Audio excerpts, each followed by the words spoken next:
क्यों यूरोप और अफ्रीका के बीच में कोई ब्रिज ही नहीं है जो ये दोनों जायंट कॉन्टिनेंट्स को जोड़ती है। यूरोप और अफ्रीका के बीच में ये 14 किलोमीटर का गैप देखना, इसमें आज तक कोई भी देश एक ब्रिज नहीं बना पाया। ये है मिराडोर डेल एस्ट्रैको, स्पेन का एक सीनिक व्यू पॉइंट, और वो है माउंटेन जेबेल मूसा, एक अफ्रीकन कंट्री मोरक्को का सबसे फेमस माउंटेन, जो एक यूरोपियन देश स्पेन से साफ दिखाई दे रहा है, क्योंकि स्पेन और मोरक्को के बीच में ये जो स्ट्रेट ऑफ गिब्राल्टर है, इसकी चौड़ाई सिर्फ 14 किलोमीटर है। यानी मुंबई से नवी मुंबई जितना डिस्टेंस, या शायद उससे भी कम। बिना ट्रैफिक के आप इसे बड़े आसानी से आधे घंटे में पार कर सकते हो। इसका मतलब यह हुआ कि इन दोनों भी देशों के बीच में मौजूद स्ट्रेट ऑफ गिब्राल्टर पर एक ब्रिज या फिर एक टनल बन जाए तो यूरोप से अफ्रीका सिर्फ आधे घंटे में पहुंचा जा सकता है। जस्ट इमेजिन, ये सिर्फ स्पेन और मोरक्को के लिए ही नहीं, यूरोप और अफ्रीका के लिए भी नहीं, बल्कि पूरी दुनिया के लिए कितना बड़ा स्ट्रेटेजिक एडवांटेज होगा। इस स्ट्रेट से हर साल करीब 1 लाख शिप्स और 18,000 ऑयल टैंकर्स गुजरते हैं। आप सोचो, पूरी दुनिया का 33% ऑयल एंड गैस, 50% ट्रेड, और यूरोपियन यूनियन का तो 80% मर्चेंडाइज ट्रेड, यानी कि electronics, raw materials, clothing, automobiles, सब कुछ इसी 14 किलोमीटर के पतले से दरार से गुजरता है, जिस पर यूरोपियन, अफ्रीकन और एशियन कई सारे देश हेवीली डिपेंडेंट है। मगर इसके बावजूद पिछले 100 सालों में अब तक कोई भी देश यूरोप और अफ्रीका को जोड़ते हुए एक ब्रिज नहीं बना पाया। आखिर क्यों? और ऐसा बिल्कुल नहीं है कि ये ब्रिज बनाना कोई बहुत ही मुश्किल काम है। चाइना तो इससे भी 4 गुना ज्यादा बड़ा ब्रिज बना के बैठा है, हांगकांग जुहाई मकाऊ ब्रिज, जो भी सिर्फ 9 सालों में ही बनकर खड़ा भी हो गया। लंबे टनल्स की बात करें तो काफी बने, जैसे ये 50 किलोमीटर लंबा चैनल टनल जो यूके के फोक्सटोन टाउन को फ्रांस के कोक्वेल से जोड़ता है। ये 1990s में बना था, longest tunnel in the world है, बट इसके बावजूद ये सिर्फ 6 सालों में ही बनकर तैयार हो गया। लेकिन स्पेन और मोरक्को के बीच एक लिंक बनाने का प्रोजेक्ट तो पिछले 100 सालों से जारी है। इनफैक्ट लोम्बार्डी और हेरेंटनेक जैसे कंपनीज को तो इसका कॉन्ट्रैक्ट भी मिल चुका है, जिन्होंने स्विस एल्प्स जैसे इम्पॉसिबल टेरेन्स में भी ऐसे चमत्कार करके दिखाए। The world's longest train tunnels, 57 kilometers long under the Swiss Alps and cost 11 billion euros to build. The Gotthard-based train tunnel has been a dream of the Swiss people for over a century.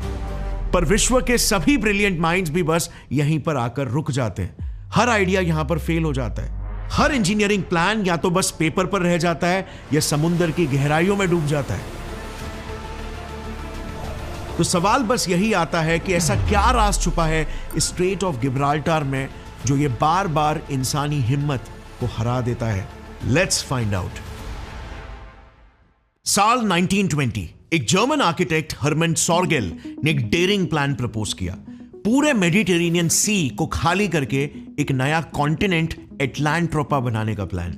उनका idea simple था कि अगर straight of Gibraltar पर एक hydro electric dam बनाया जाए, Mediterranean सी के पानी को लगभग 660 फीट तक कम कर दिया जाए, तो इससे कोस्टल एरियाज का सबमर्ज्ड लैंड रिक्लेम करके एक नया लैंडमास एटलांट्रोपा बनाया जा सकता है, जिससे अफ्रीका और यूरोप एक दूसरे से फिजिकली कनेक्ट हो जाएंगे। प्लस इस हाइड्रो इलेक्ट्रिक डैम से अफ्रीका और यूरोप दोनों भी कॉन्टिनेंट्स के लिए एनर्जी भी प्रोड्यूस होगा।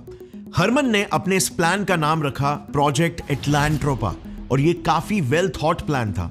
उन्होंने ये तक कंसीडर किया था कि मेडिटेरेनियन के सी पर एक डैम बांधने के लिए उन्हें आसपास के इलाकों में भी कम से कम 7 डैम्स बनाने होंगे, जैसे टर्की ग्रीस बॉर्डर पर डार्डेनल्स डैम जो ब्लैक सी के पानी के लेवल को कंट्रोल करेगा, फिर सिसिली ट्यूनीशिया के बीच एक डैम जो मेडिटेरेनियन सी के इंटीरियर्स में पानी के बहाव को और अच्छे से मैनेज करेगा, एटसेट्रा एटसेट्रा। मगर एक प्रॉब्लम थी यहां पर, अगर लैंड रिक्लेमेशन के लिए मेडिटेरेनियन सी का वाटर लेवल कम किया तो उससे कनेक्टेड रेड सी का वाटर लेवल तो बढ़ा हुआ ही रहेगा।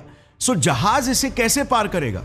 वेल, हर्मन ने अपने प्लान में इसका भी प्रबंध करके रखा था।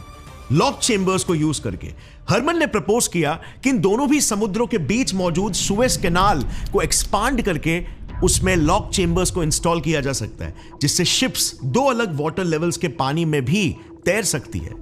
सो हर्मन के प्लान के मुताबिक रेड सी और ड्रेन्ड मेडिटेरेनियन सी के बीच में एक सीरीज ऑफ लॉक चेंबर्स बनाया जाता, जिस पर जैसे ही शिप एंटर करती, चेंबर का दरवाजा बंद हो जाता, फिर उस चेंबर के अंदर मौजूद पानी को फिल या फिर ड्रेन किया जाता डिपेंडिंग अपॉन द लेवल, और फिर चेंबर ओपन किया जाता, जिससे शिप आसानी से एक हाई लेवल रेड सी से low water level Mediterranean sea तक पहुंच सकती थी। ये सेम सिस्टम आज पैनामा कैनाल में भी यूज होता है और सक्सेसफुल है। So all in all Herman अपने प्रोजेक्ट एटलांट्रोपा को लेकर एक्सट्रीमली कॉन्फिडेंट थे।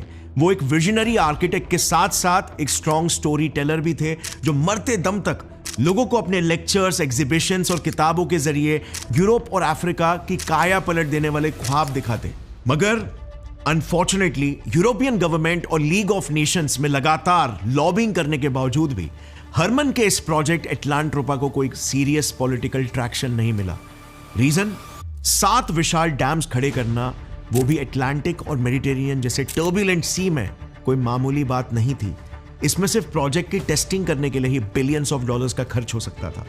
ऑल्सो पूरे मेडिटेरेनियन सी को ड्रेन करने से जिस स्केल पर वहां के सेंसिटिव इकोसिस्टम्स और एनवायरनमेंट को नुकसान पहुंचेगा, उसका अंदाजा लगा पाना भी बहुत मुश्किल है। ऊपर से ये अर्ली 1920s की बात है, जब आज की तरह आधुनिक कंस्ट्रक्शन टेक्नोलॉजी भी अवेलेबल नहीं थी। और इसीलिए फिर 1952 में हरमन के मौत के साथ ही प्रोजेक्ट एटलांट्रोपा की कहानी को भी वहीं पर खत्म कर दिया गया, बला टली बोलकर। मगर इसी बीच स्पेन और मोरक्को के इतिहास में एक ऐसा मोड़ आ गया जिसने पूरी कहानी की करवट ही बदल दी। देखो, 1930s से 1970s तक स्पेन की हालत बहुत ही खराब थी। इकोनॉमिक डाउनफॉल और रेगुलर मिलिट्री कूच से स्पेनिश लोग परेशान हो गए थे। मगर फिर दिसंबर 1978 में स्पेन में डिक्टेटरशिप हट गई और मोनार्कियल डेमोक्रेसी आ गई। हुआन कार्लोस द फर्स्ट देश के नए राजा बने और एडोल्फो सुआरेस स्पेन के प्राइम मिनिस्टर, जिन्होंने अपनी सरकार स्थापित करने के बस एक ही साल बाद मोरक्को से दोस्ती का हाथ बढ़ाया। और फिर साल 1979 में मोरक्को के राजा हसन द सेकेंड और स्पेन के राजा हुआन कार्लोस द फर्स्ट ने एक एग्रीमेंट साइन करके ये संकल्प लिया कि अब वो कैसे भी करके दोनों भी देश को जोड़ने की पक्की कोशिश करेंगे, कोई तो कोई रास्ता निकालेंगे। इसके लिए फिर उन्होंने साल 1980 में 2 पब्लिक कंपनीज भी बनाई, स्पेन की सेकेक्सा और मोरक्को की स्नेड। इन दोनों भी कंपनीज ने फिर मिलकर स्ट्रेट ऑफ गिब्राल्टर पर एक डिटेल्ड इन्वेस्टिगेशन करना शुरू कर दिया। सर्वेस लॉन्च किए, जिसमें one of the most prominent survey था 1991 का सी ऑफ नॉटिलियस सर्वे। इसमें नॉटिलियस शिप से स्ट्रेट ऑफ गिब्राल्टर के तल तक 5 मीटर अंदर तक खोदकर उसके क्रस्ट के पत्थरों को सतह तक लाना था, ताकि साइंटिस्ट उस पर रिसर्च कर सके। मगर नॉटिलियस अपना यह मिशन पूरा नहीं कर पाई और इसीलिए इसके बाद अगले साल एक शिप पोलास को भेजा गया, लेकिन तब तो ड्रिलिंग करने के लिए नीचे भेजा रॉड ही टूट गया, शिप वाइब्रेट होने लग गई और मिशन को तुरंत एबॉर्ट करना पड़ गया। इसी दौर में स्पेन और मोरक्को के बीच ऐसे कई सारे मिशंस प्लान किए गए, लेकिन कुछ में शिप्स एंकर ही नहीं कर पाई, तो किसी में सोनार ओशन फ्लोर का डेप्थ ही डिटेक्ट नहीं कर पा रहा था। और इसके पीछे का मेन रीजन था स्ट्रेट ऑफ गिब्राल्टर की लोकेशन। देखो, ये स्ट्रेट ना एक चोक पॉइंट है, जिसके राइट साइड में है मेडिटेरेनियन सी, जो इक्वेटर के नजदीक है और इसीलिए उसमें वार्म वाटर है। और लेफ्ट साइड में है अटलांटिक ओशन, जो आर्कटिक के बर्फ का पिघला हुआ कोल्ड वाटर लेकर आती है। प्लस दोनों भी पानियों की डेंसिटीज भी अलग है। अब पूरे मैप पर यह स्ट्रेट उन जगहों में से एक है जहां पर ये दोनों भी पानी एक दूसरे से टकराते हैं, और जब ये दोनों पानी मिलते हैं तो गर्म पानी हल्का होने की वजह से ऊपर उठता है और ठंडा पानी नीचे डूबता है। ये टेम्परेचर और डेंसिटी का फर्क स्ट्रॉन्ग कन्वेक्शन करंट्स बनाते हैं, जिसे साइंटिफिकली अपवेलिंग कहते हैं। इससे बेसिकली पानी इतनी तेज रफ्तार से घूमता है जैसे मानो पूरा स्ट्रेट अनगिनत बवंडरों से भर गया हो। वहां पर सरफेस करंट्स की speed minimum 11 kilometre per hour की होती है, और इसीलिए पर्टिकुलरली स्ट्रेट ऑफ गिब्राल्टर में काफी सारे स्ट्रॉन्ग ओशनिक करंट्स जनरेट होते हैं। अब इसमें अगर आप हवा की स्पीड मान लो 108 किलोमीटर पर आवर को भी जोड़ लोगे, तो सोचो ऐसे में एक जहाज के लिए पानी के बीचों बीच एक जगह पर खड़ा होकर सर्वे करना कितना मुश्किल हो जाएगा। और इसीलिए ही कोई भी शिप ज्यादा टाइम तक पानी में स्टेबली खड़े होकर सर्वे ही नहीं कर पा रही थी। लेकिन एट लास्ट 1997 तक इन्यूमरस ट्रायल्स के बाद रिसर्चर्स ने ब्रिज बनाने के लिए 2 रूट्स को फाइनलाइज कर लिया था। पहला रूट था कैनियन रूट, जो पुंटा कैनालिस और पुंटा सीरिस के बीच सबसे शॉर्टेस्ट रूट था, सिर्फ 14 किलोमीटर का। और दूसरा रूट वेस्ट में था थ्रेशहोल्ड रूट, पुंटा पैलोमा और पुंटा मैलाबाटा के बीच, जिसका डिस्टेंस 28 किलोमीटर्स है। अब एक तरफ जहां पर ये रिसर्चेस जारी थे, वहीं पर दूसरी तरफ स्पेन से हजारों किलोमीटर दूर बैठे एक अमेरिकन इंजीनियर इस प्रोजेक्ट की हर बारीकियों पर नजर गड़ाए हुए थे। यूजीन सुई, जो कोई आम इंसान बिल्कुल नहीं थे, बल्कि एक बागी आर्किटेक्ट थे। जब दुनिया कन्वेंशनल स्टील और कंक्रीट से ब्रिजेस को बना रही थी, तब यूजीन ने प्रकृति से प्रेरित होकर द फ्लोटिंग ब्रिज कॉन्सेप्ट की नींव रखी, जो the shortest route canyon route पर बन सकता था। इसमें ना ही हमें स्टील के बोरिंग पिलर्स की जरूरत पड़ेगी, ना ही कंक्रीट के ट्रेडिशनल बीम्स। मानो सुई ने ब्रिज बनाने के रूल बुक को ही उठाकर हवा में फेंक दिया था और बनाया एक ऐसे ब्रिज का डिजाइन जो जमीन पर नहीं बल्कि पानी पर तैरेगा। सुई का ब्रिज एक विशाल समुद्री नाग की तरह था, जो स्पेन के टैरिफा से शुरू होता मगर धीरे धीरे समुद्र के नीचे चला जाता, ताकि स्ट्रेट ऑफ गिब्राल्टर पर ट्रेड शिप्स उसके ऊपर से गुजर सके। पूरे 2 माइल्स तक ये ब्रिज पानी के अंदर एक टनल की तरह तैरता, फिर कुछ किलोमीटर्स बाद ये डुबकी मारते हुए समुद्र के बीचों बीच उभरता एक जायंट फ्लोटिंग आर्टिफिशियल आइलैंड पर। सो यस, इस प्लान के तहत समुद्र के बिल्कुल सेंटर पर एक 3 mile wide man made floating city बनने वाली थी, जिसमें 24 लेन्स के roadways, multiple rail lines, wind mills, एक 23 स्टोरी की building, public gardens, theatres, market से लेकर waterfalls, swimming pools, solar energy farms, सब कुछ प्लान्ड था। और रही बात ब्रिज की, कि इस पूरे पूल पर पानी का प्रभाव ना पड़े, इसके लिए इसे वाटरप्रूफ और इलेक्ट्रोलाइटिक कंक्रीट, स्टेनलेस स्टील और एनोडाइज्ड एल्यूमिनियम के मिश्रण से बनाने की प्लानिंग की थी, जो अपने समय के हिसाब से काफी फ्यूचरिस्टिक विजन था। ऑल्सो स्ट्रेट के पानी के भयंकर बहाव को झेलने के लिए सुई के ब्रिज का डिजाइन एक मछली की तरह था, जिसमें रीढ़ की हड्डी की तरह एक ही मेन स्पाइन होता, जो ब्रिज की मजबूती इंश्योर करता, और उस पर कुछ प्री मेड ब्लॉक्स अटैच होते जो एक दूसरे से लूजली कनेक्टेड होते, ताकि पानी के बहाव में ब्रिज झूलते हुए तैरता, जिससे वो शॉक्स को एब्जॉर्ब करता और टूटता नहीं। प्लस इसके दोनों छोर ट्रिपल केबल्स के सहारे किनारों से बंधे होते, जिससे ब्रिज और ज्यादा फ्लेक्सिबल बन जाता। सुई का सपना था इसे the 8th wonder of world banana, 2 continents के बीच एक नया कॉन्टिनेंट बनाना, जो सिर्फ अफ्रीका से यूरोप पहुंचने का एक रास्ता नहीं, बल्कि अपने आप में ही एक नई मंजिल बने। यस, आइडिया बहुत ही विजनरी था, फायदे भी काफी थे, मगर 2 बड़ी प्रॉब्लम्स यहां पर आ पड़ी। पहला, फाइनेंस। इस पूरे प्रोजेक्ट का एस्टिमेट $10 बिलियन था, यानी कि 85,000 करोड़ रुपीस। और दूसरी प्रॉब्लम, इसी दौरान सिकेक्सा और स्नेड के रिसर्च से स्ट्रेट ऑफ गिब्राल्टर की समुद्री तल के बारे में भी कुछ ऐसी बातें सामने आई, जिसने सुई और कई सारे इंजीनियर्स के सपनों पर पानी फेर दिया। सर्वे की डिटेल रिपोर्ट से यह मालूम पड़ा कि शॉर्टेस्ट रूट में ये 5 बड़े प्रॉब्लम्स आ गए थे। पहला प्रॉब्लम, ये जो कैनियन रूट दिख रहा है ना 14 किलोमीटर वाला, उसकी गहराई 800 मीटर्स है, यानी कि आईफिल टावर को 3 बार एक के ऊपर एक खड़ा करने के बाद जितनी हाइट होगी, यहां पर समुद्र उतना गहरा है। अब इसे अगर मैं यूके और फ्रांस के बीच बना 50 किलोमीटर लंबा इंग्लिश चैनल से कंपेयर करूं ना, तो वहां का सबसे डीपेस्ट पॉइंट भी सिर्फ 180 मीटर्स गहरा है, लेकिन कैनियन रूट का डेप्थ इससे ऑलमोस्ट 5 गुना ज्यादा है। तो अब इसे पिक्चराइज करके देखो, इस रूट पर अगर ब्रिज बनाना हो तो उस ब्रिज का हर एक पिलर 3 आईफिल टावर जितनी हाइट का बनाना पड़ेगा, और एक 14 किलोमीटर लंबे ब्रिज के लिए ऐसे कई सारे पिलर्स लगेंगे, जिससे एस्टिमेट्स के हिसाब से इस प्रोजेक्ट में बिलियंस ऑफ डॉलर्स का खर्चा होगा। और रही बात टनल बनाने की, तो सी लेवल से 900 मीटर नीचे एक टनल खोदना ऑलमोस्ट इम्पॉसिबल है। जस्ट फॉर कंपैरिजन, अब तक का डीपेस्ट अंडर सी रोड टनल, नॉर्वे का राइफाइल के टनल, सी लेवल से सिर्फ 292 मीटर्स नीचे है। अगेन, कैनियन रूट उससे 3 गुना ज्यादा गहरा होगा। दूसरी प्रॉब्लम, इस इमेज में आपको ये येलो एरिया दिख रहा है, ये है ब्रेकिया। स्ट्रेट ऑफ गिब्राल्टर पर बड़े बड़े गड्ढे हैं, जिसमें ब्रेकिया और क्ले भरा हुआ है। ब्रेकिया बेसिकली एक क्ले जैसे मैट्रिक्स में छोटे छोटे पत्थर, ब्लॉक्स और स्टोन स्प्लिंटर्स का मिश्रण जैसा होता है, जिसकी पोरोसिटी काफी हाई होती है, और इसीलिए वो नेचुरली बहुत ही वीक होते हैं। इनफैक्ट लिथोलॉजी में ये सबसे वीकेस्ट मटेरियल माने जाते हैं एक टनल या ब्रिज बिल्ड करने के लिए। ऊपर से ब्रेकिया और क्ले एक ऐसा मिश्रण है जैसे मानो गीली मुलायम मिट्टी में छोटे छोटे पत्थर मिले हुए हो। अब ऐसी सतह पर ड्रिलिंग करके पुल के खंभों को गाड़ना एक्सट्रीमली मुश्किल है, क्योंकि खंभे के आसपास की मिट्टी कभी भी ढल सकती है, जिससे पूरा ब्रिज एक झटके में ही कोलैप्स हो जाएगा। इसके विपरीत इंग्लिश चैनल के प्रोजेक्ट में समुद्र का तल चौक माल पत्थरों का बना हुआ था, जो काफी स्ट्रांग होता है और ब्रिज के पिलर्स को अच्छे से विथस्टैंड कर सकता है। तीसरी प्रॉब्लम, इस स्ट्रेट के तल में आपको ये ग्रे शेड दिख रहा है, ये क्ले और ब्रेकिया की परत के जस्ट नीचे वाला लेयर है, जो कड़ी चट्टानों से बना हुआ है, जिस वजह से इस लेयर में ब्रिज या टनल के लिए खुदाई करना बहुत मुश्किल है। चौथा और सबसे बड़ा प्रॉब्लम, इस मैप को ध्यान से देखना, स्ट्रेट ऑफ गिब्राल्टार के ठीक नीचे दो कॉन्टिनेंटल प्लेट्स, अफ्रीकन प्लेट और यूरेशियन प्लेट का फॉल्ट लाइन है। यानी इस रीजन में ये दो जायंट प्लेट्स एक दूसरे को कॉन्स्टेंटली घिस रहे हैं। ये एक फ्रिक्शन पॉइंट है और इसीलिए ये पूरा रीजन एक एक्टिव साइस्मिक जोन है, जहां पर द इनफेमस लिस्बन अर्थक्वेक भी आया था, जिसमें एस्टिमेट्स के हिसाब से करीब 60,000 लोगों की मौत हो गई थी। आज भी इस रीजन में रेगुलर ट्रेमर्स आते रहते हैं।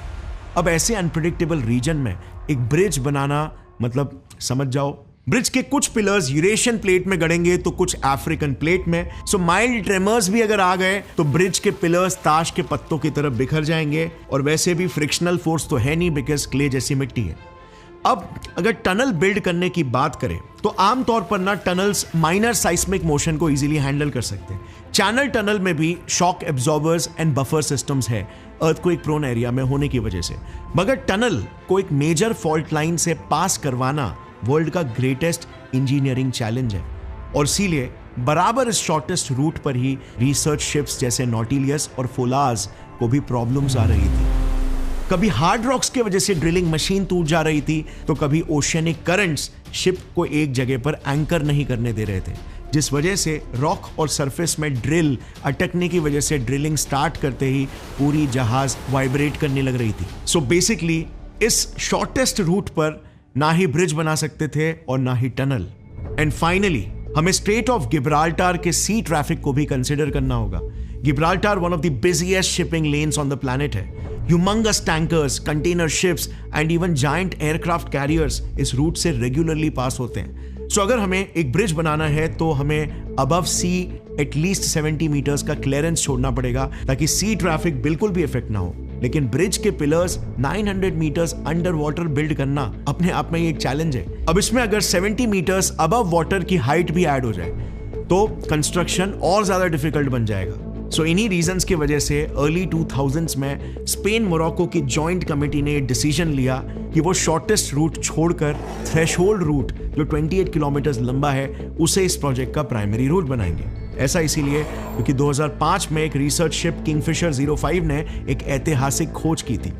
इस शिप ने देखा कि इस रूट की सबसे बड़ी खासियत थी कि यहां पर गहराई 900 मीटर्स नहीं बल्कि सिर्फ 300 मीटर है। दूसरी बात, यहां पर जो क्ले और सैंड लेयर्स है ना, वो सिर्फ 400 मीटर्स तक ही है, यानी शॉर्ट रूट जितना गहरा नहीं। ऑल्सो इस रीजन के तल में हार्ड रॉक्स का भी एरिया शॉर्टेस्ट रूट के मुकाबले कम है। मतलब शॉर्ट रूट के 5 में से 3 सबसे क्रूशियल प्रॉब्लम तो यहां पर सॉल्व हो जाते हैं। और इसीलिए कई सालों के रिसर्च के बाद फिलहाल ये फाइनलाइज हुआ है कि इस लॉन्गेस्ट रूट पर एक ब्रिज नहीं बल्कि टनल बनाने की कोशिश की जाएगी, वो भी 3 टनल्स।